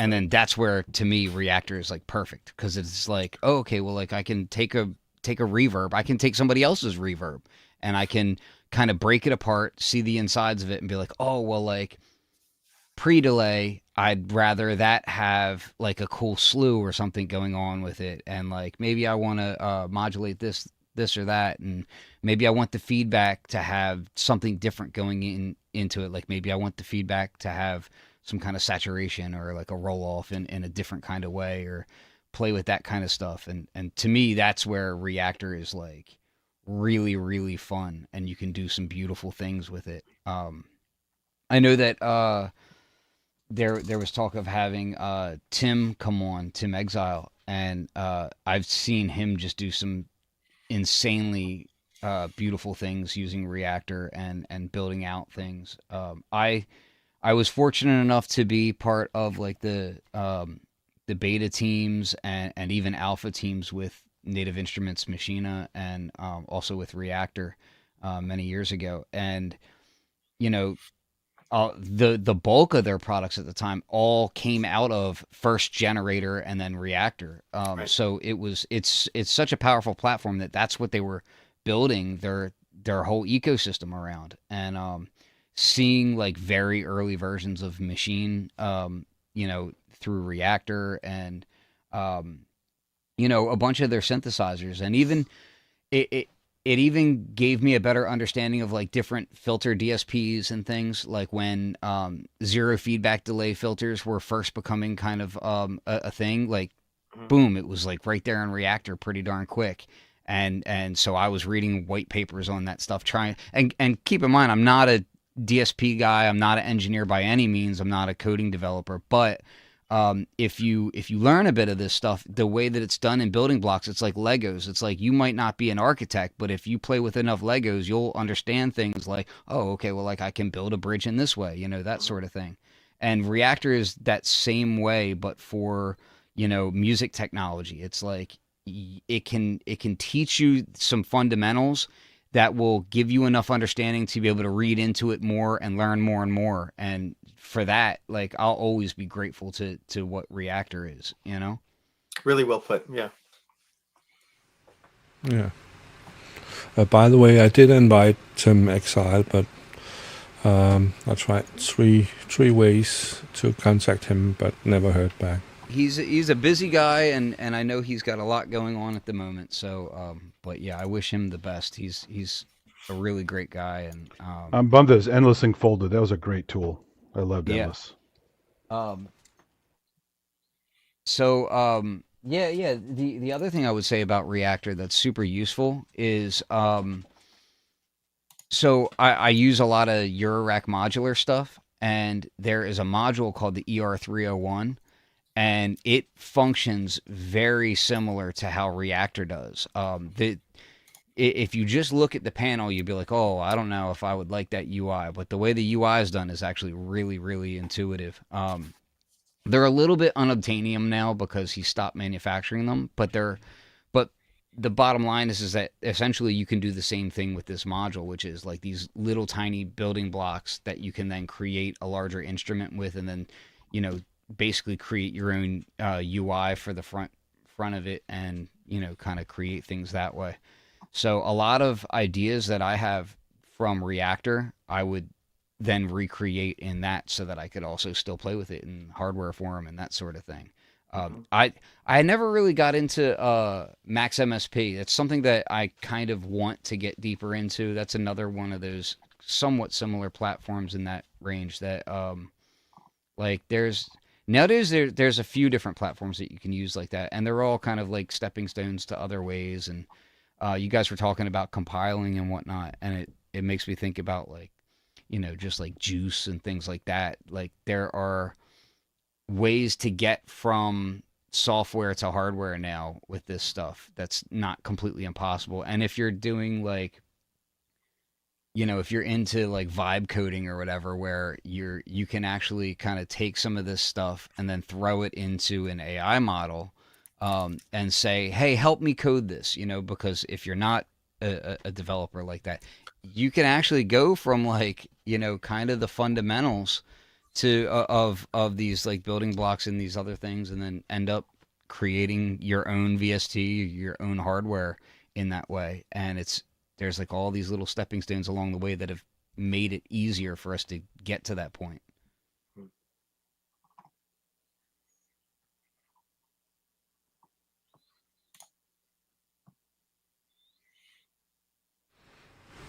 Everybody sleeping? I was just noticing that things have gone into Black Sabbath in the comments there. Oh. I also invited someone else, which I thought was one of the users of one of my old ensembles. But it turned out, even though the name was the same, it wasn't the same person.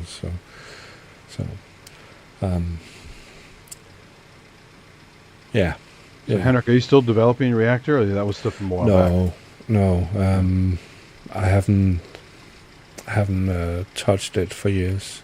Not in the edit mode.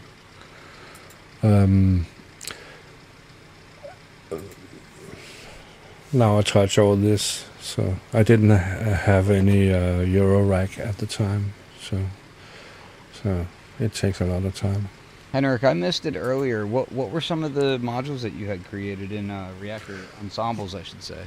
They are all named Synthesizer with the Danish letter Ø, the OE.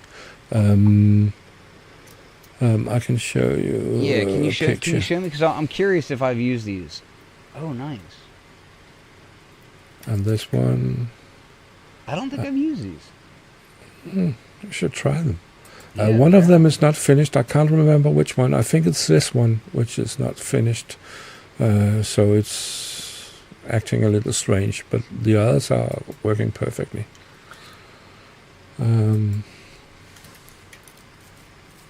So search for my initials, JX3D. Absolutely. I did a little of that, and I wasn't being able to pull up the Reactor ensemble, but I can find it. And I missed it earlier. Why did you create those, and what's really different about those different modules? Like, what stands out? Oh, one is monophonic, one is using a sequencer, one is... there are some differences, and they all sound great. The problem is to make them with all the functions will overload the CPU. So that's why they are as they are. Did you add any special synthesis techniques to it, or is it just pretty basic, like sound design? I really can't remember. It's ages ago. But I was only thinking about what was I thinking? Let's see. Thinking's overrated. I was looking at it a few days ago. This one I made with 3 voices, where each voice has all these options, sawtooth, pitch envelope, amp envelope, filter envelope, and what is it? Spread filter. So it's like your kind of like your dream stuff that you couldn't do with other stuff you had. Yeah, yeah, right. And then in the bottom there's an effects section. The same with this one, also effects section in the bottom. And this one only has 2 voices. When I say voices, 2 oscillators. It has more voices, of course, and it has a special filter, a graphic filter, where you use an XY to put the resonance and frequency. Boom, boom, boom, boom. Did you map those to a custom controller so you could use hardware? Yes, I think you can. No, I mean, did you do that, or did you just use a mouse? I did work with getting it to work with the complete S2, or what is it? Complete S Mark II or something like that keyboard. There are some notes in the user library about it. Hang on, I'll try to find the link for it. So you can talk meanwhile.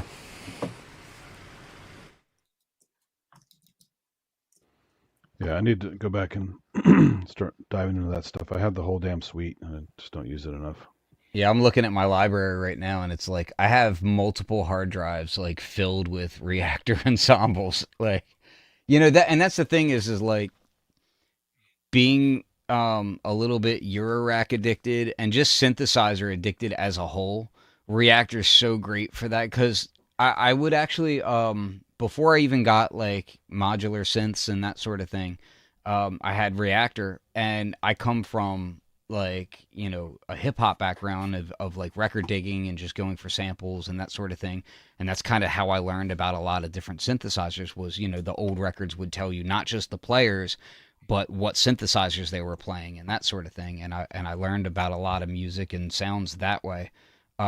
And as I got more into production, with a computer involved, I started realizing, there's so many of these ensembles out here. It's kind of like record digging. It's like you can dig for, so like when you record dig and you start like really learning the process of finding the sort of breaks and stuff that you like, it becomes a thing of like, okay, I know this artist, that's like the top layer. And then you're like, okay, I know this period of time for that artist. But then when you start digging in deeper, you start looking at, okay, who played on the record, right?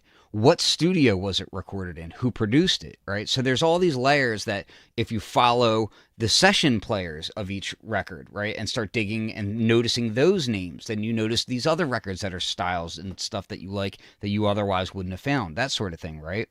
Well, Reactor's kind of the same way. If you dig into the user community and you start seeing the way that people are building ensembles, you'll start to find like there's a lot of collaboration that happens, right? So you'll find like, oh, well, like this guy made this ensemble and I really like his ensembles. And oh, the UI was done by this guy. And I start digging into his stuff. Oh, he only messes with stuff that's pretty darn good. And then you start digging into those and you say, oh, well, like sound design was done by this guy. And you start digging into his ensembles. And it's just a really, like, the user library for Reactor ensembles is super addictive to dive into and learn about, and just get so much information and find so many cool tools. Some of that stuff ends up just being noise, and some of it is like really, really experimental. Like I remember years ago, I found this thing that's like it's like an autism simulator in there, and it's just like overstimulation happening, like both sonically and visually, and all kinds of weird stuff like that.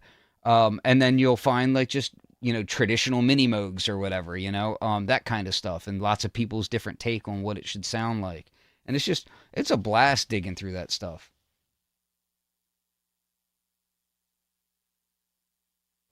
Yeah, I know I'm downloading some things. I was thinking I could demonstrate these. So I'll download them and put them into Reactor. Yeah, I'm looking at this. So the Mac that I primarily use today is, I haven't put as much Reactor stuff directly on it, but I have like multiple hard drives that I kind of swap in and out. Like I don't like to, they're not all SSD, which even today we're finding out that SSD isn't exactly future-proof either from degradation. But I don't always like to spin up all of my drives all the time. So I keep a bunch of them unplugged, but I also have redundant ones. But I think my Reactor library's got to be, it's on the order of terabytes at this point.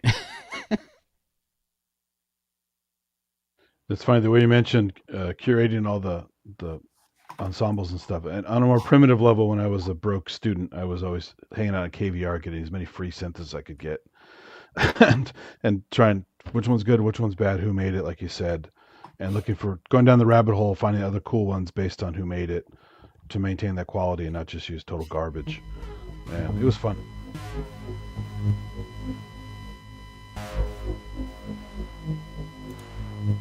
What are we listening to there, Henry? You're listening to one of the synthesizers. Oh, cool. Hang on. I have to fix the windows, and here it is. Have a bunch of these shown up on your albums? I can't remember. Maybe not. But that was the goal. You made them so you could make music with them, right? So. No, Or it was just mess because around? I like programming.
That's good stuff. I like that.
can't remember what half of it does.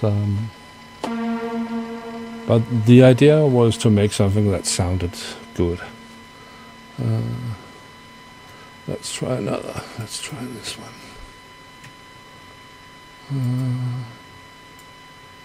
No, not save.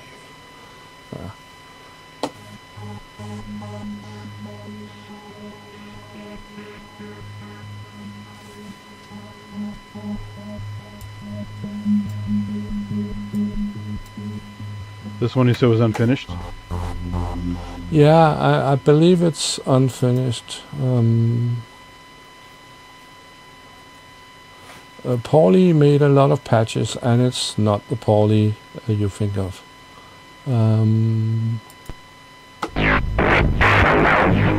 That was loud.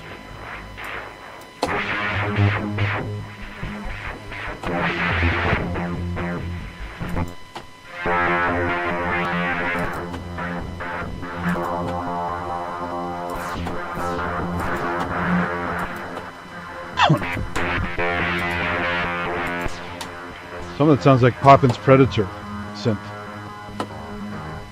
Yeah. This one was not my my preferred one. This one was more in that category. Let's see if I can make it bigger.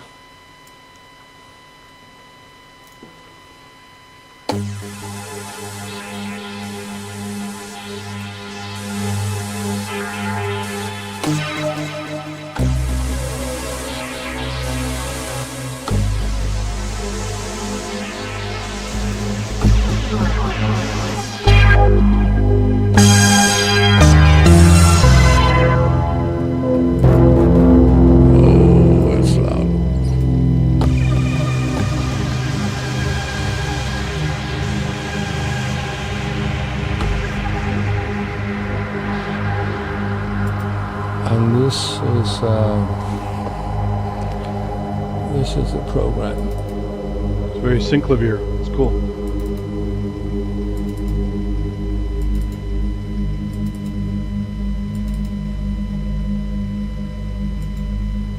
How it works, I can't remember that. So, but it's made of all these modules.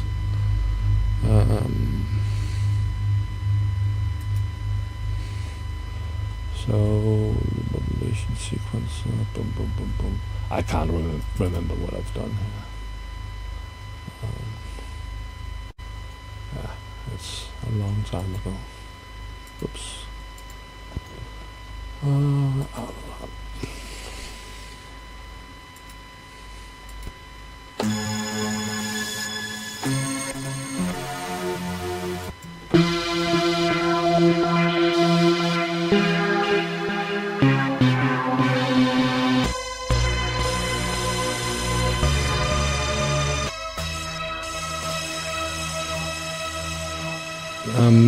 All this detuning, it makes me wonder if this is the one which isn't finished. It can be like that sometimes. Yeah. There's an Easter egg in all of these three synths, and that's when you look at the planet here. If you hold it down and twist it, you can do things. I can't remember what it does, but it does something to the sound.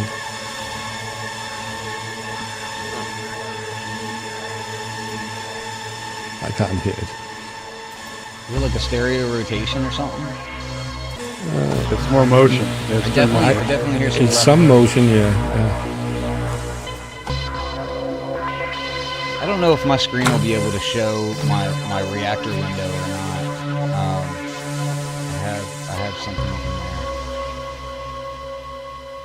Just try. I'm sharing it now. You have to click it. I don't know if it'll work or not. Let's see. No, it's not showing it. Alright. It is now. Yeah, I'd have to do. Actually, let me do it like this. I can share just the full screen, and we'll get some interesting effect here. Showing. It's always the joy of trying to not get in trouble, right? Yeah, hide those porn tabs. Synth porn, maybe. Yeah. Let's see. This. Share. This.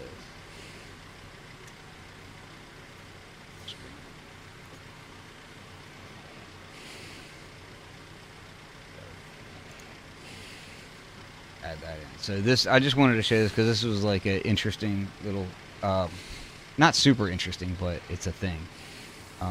Henrik, if you add this to the stream, you'll be able to see it. And I have to say I'm sorry that my light has disappeared. It's the Wi-Fi. I'll see if I can send this also to here. I don't know if you guys can hear it or not, but basically, you're not. This isn't making any sound. This is just like a scope that I made, and it was to promote like a sound pack that I did a long time ago. But the idea was that like I wasn't finding any software Lyssaju scopes, so I could Lyssaju like, stuff's cool. I like that. yeah, just to have like I love doing that on my analog scope. So I built my own, and then I put like my sound pack stuff behind it, so I could get interesting stuff. So right now that's just a synthesizer. I don't know if you guys can hear that or not, but that's just a synth going through Erica Synth's Echo Locator, which is like a delay and shimmer reverb built in together. So that's why I'm getting all that nice stereo.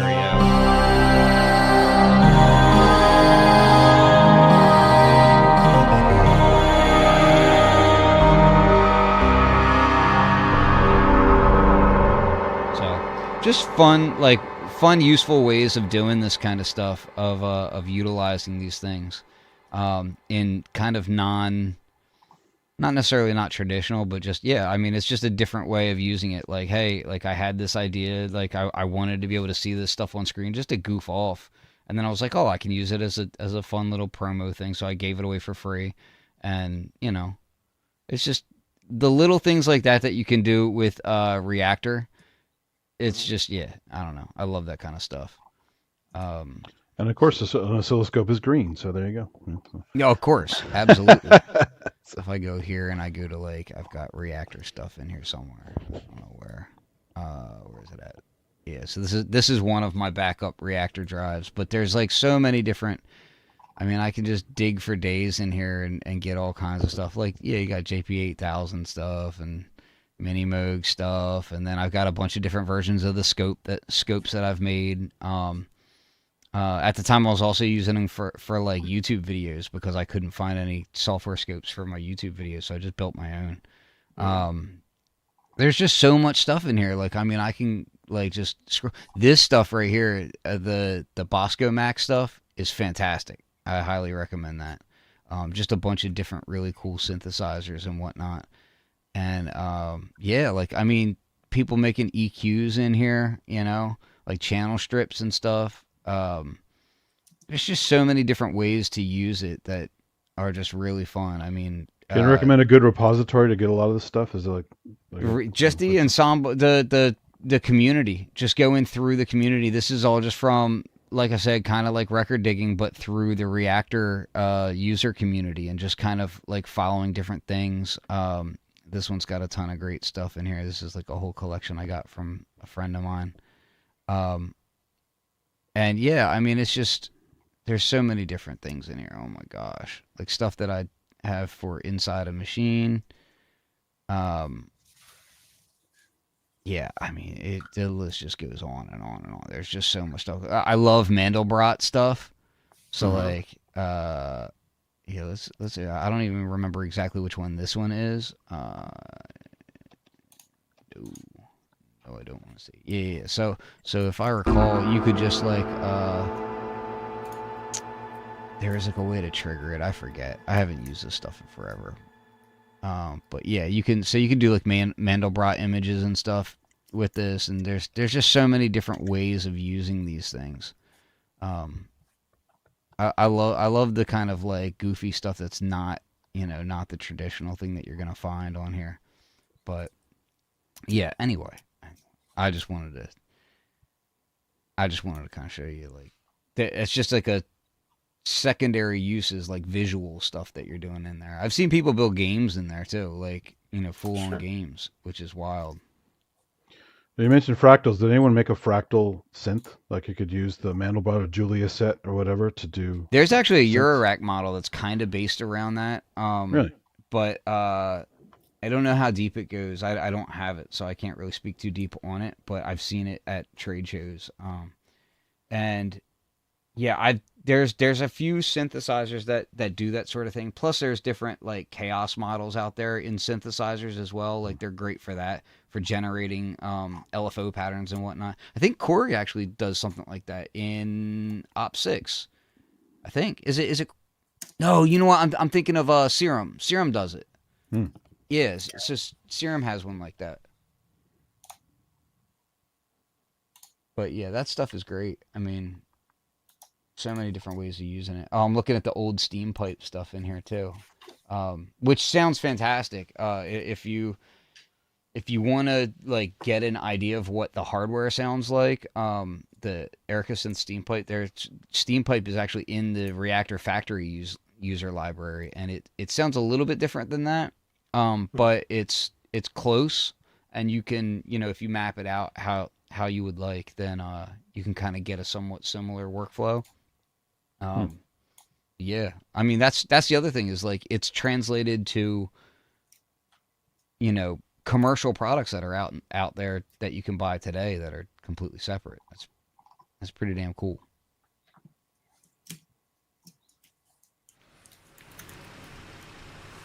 We were talking about Tim Exile earlier. I do have this one from him. And that was the reason why I wanted to invite him. This is the first time I tried, so I know nothing about this plugin. Escape Shift. So, do you know anything, Ken? I have not used that. I am not familiar with that one at all. It looks like it does some kind of randomization on things, drag for different roles, strengths. Yeah, but I don't know what. Different engines in there. Is it an instrument or effect? I think it's the instrument. Huh. Let's see, shall I close this? Yeah. Generative Groovebox and Sequencer. That's always fun. Yeah, I hear something.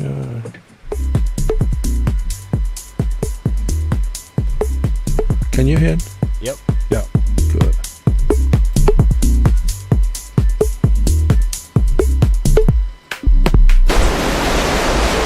I wonder if it's sample based or if it's synthesis based in there. Sorry, Combination I can't hear you. What? I said I wonder if it's sample based or like synthesis, or if it's a combination of the two. Sounds really nice. Yeah, it does. I think it's a combination, as I understand it. It actually sounds like a lot of stuff made in Endless. That's good.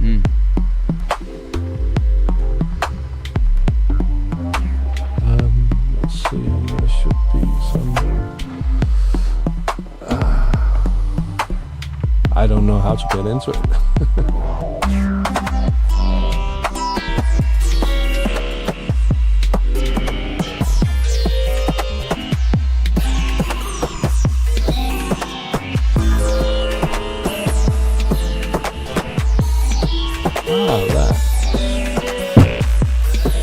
Then when you are satisfied with a patch, you can add it here, and then you can add a new one, like this one, and add that. And then you can play the whole sequence, so you can make songs in it too.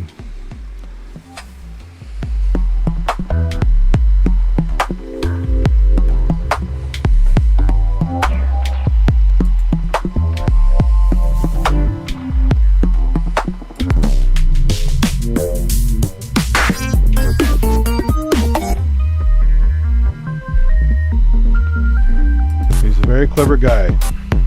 Yeah.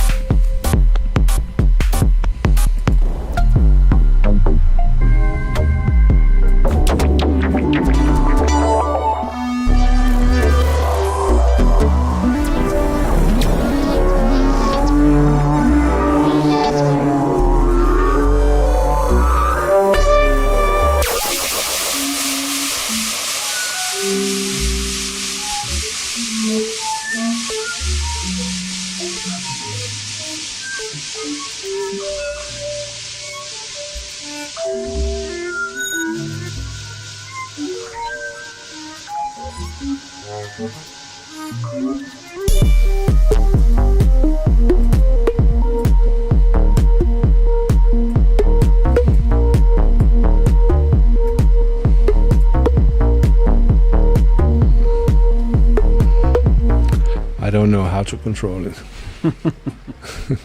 but it's interesting. I think It's cool, yeah. so. Have you guys used a lot of generative stuff in Reactor? I like generative stuff. Yeah, me too. Yeah. Yeah, there I had some great iOS apps that don't work anymore that were generative, like Mixtical and a bunch of other cool things. But you need to look into that in Reactor. I don't know. I like designing it. Yeah. Generative stuff, but Have you made some? Well, I would classify wave state in that. Oh category. shit! Yeah, that definitely. Yeah, and I think that there's so much out there. I think the neatest thing. I mean, it's something that Team Exiles talks about in the promo for that. What was it? Scape something? Scape shift. Just the idea of being able to control things in real time and steer them around, and that's this whole question. I think for modern electronic musicians is as Ken was saying, there's so much vinyl box diving that you can do, whether it's Reactor ensembles or entire plugins or samples or generative things. It's there's so much work out there that you can so many shoulders of giants really that you can hoist yourself upon, and the fun thing to me is stuff where you're not just putting something down and it's there, but something where you can manipulate it and get something new, at least for you, out of it, and control it in ways that make sense to you, or even talk to it without knowing what you're controlling, and reach out and do things. Something I really like is really simple systems that can interact together to produce really complex results. So I can understand one part of the system, even though I'm not knowing what to expect from the rest of the system. That's something I find really fascinating. Well, another thing about Tim too is I like weird for weird's sake, but his stuff is always musical. Mm-hmm. Yeah, for sure. The Finger was one that he did that is fantastic. It's essentially a glitch effects. So, but you can play it out. So it has like each section of the keyboard is like a different style of glitch effect and different divisions and that sort of thing. And man, I've done so much stuff with that plugin. I think it was kind of there before a lot of the ones that followed and kind of emulated a lot of what it did. Like Break Tweaker? Yeah. So like, but it's just so fun to be able to play it because it's so performance based. Like when you can sequence it all. You can record it into the MIDI and everything into your DAW of choice, and then play it back, and so you can do some really great stuff. So I would oftentimes in my mix I would have multiple instances of that, and I'd have like one on drums or like maybe just on the upper half of the percussion or something, so that you can get all these cool little flutters and changes and whatnot, and then I'd have it on like the vocal sample or whatever, so you can do a lot of really useful things with it. That's exactly it. So if you look at the keys are like introducing different effects. So like on this particular preset, it's all high pass, but if you change the preset at the top there, so click on that preset list again. and it would be like Glitch Chopper 24. That's the sauce. Go down to 24. That thing right there, man, is so good.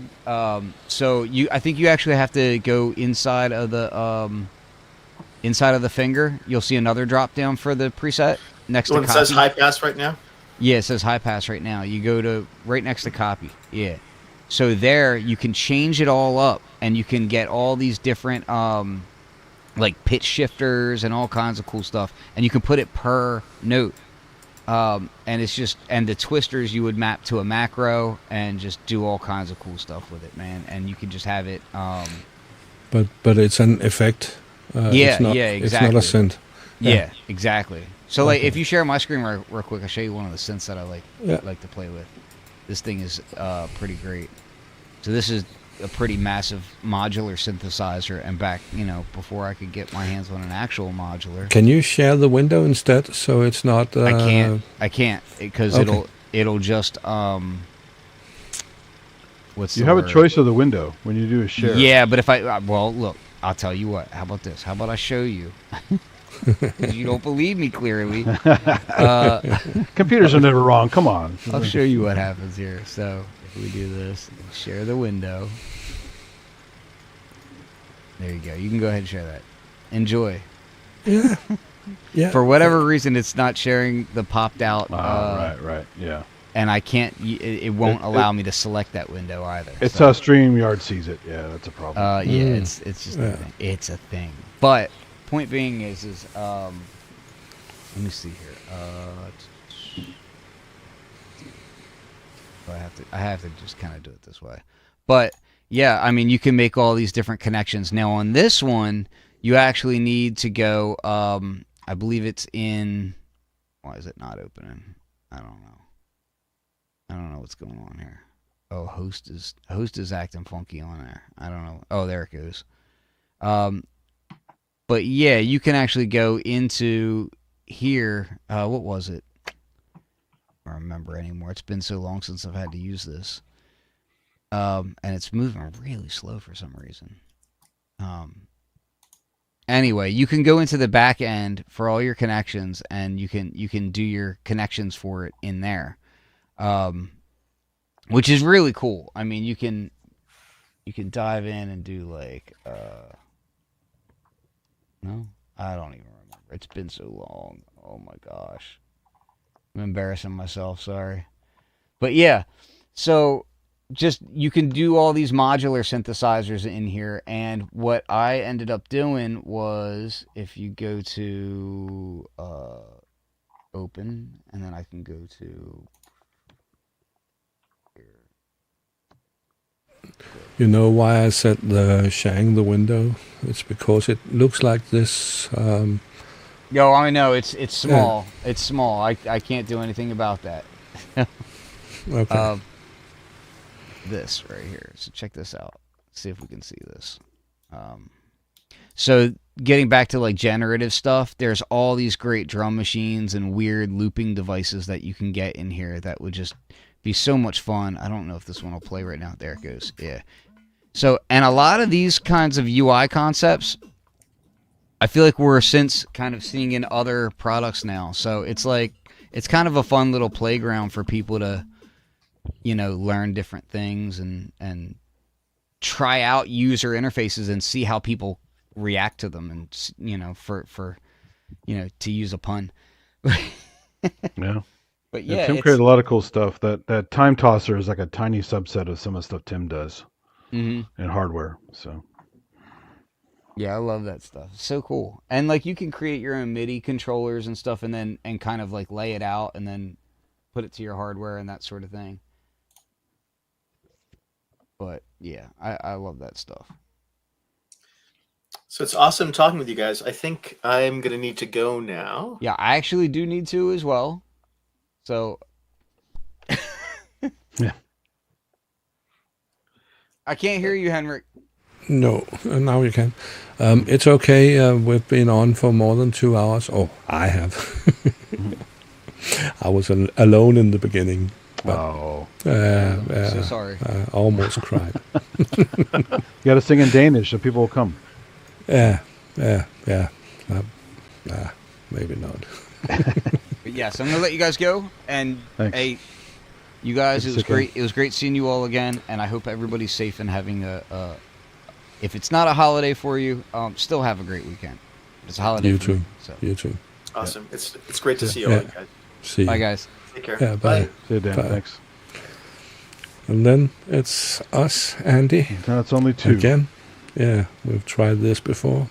Yeah, I would hook this machine up and show you what I got, but I didn't have the audio interface handy, so It's okay. It's I'm okay. not ready for it. But it would be more just a preset demo, and here's how I tweak this. It's not much, right? But it's just imagine that it's an incredible subset, minuscule subset of what Reactor actually gives you on the computer.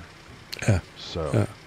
which is fine because Let's do it some other day, but let's do it Yeah. on a noise show instead of a senior stream.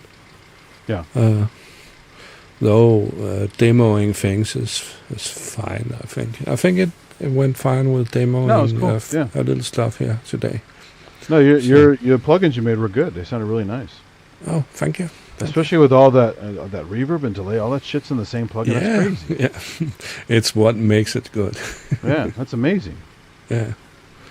Thanks. Very sci-fi and stuff. It's nice. I like that a Yeah. lot. Yeah.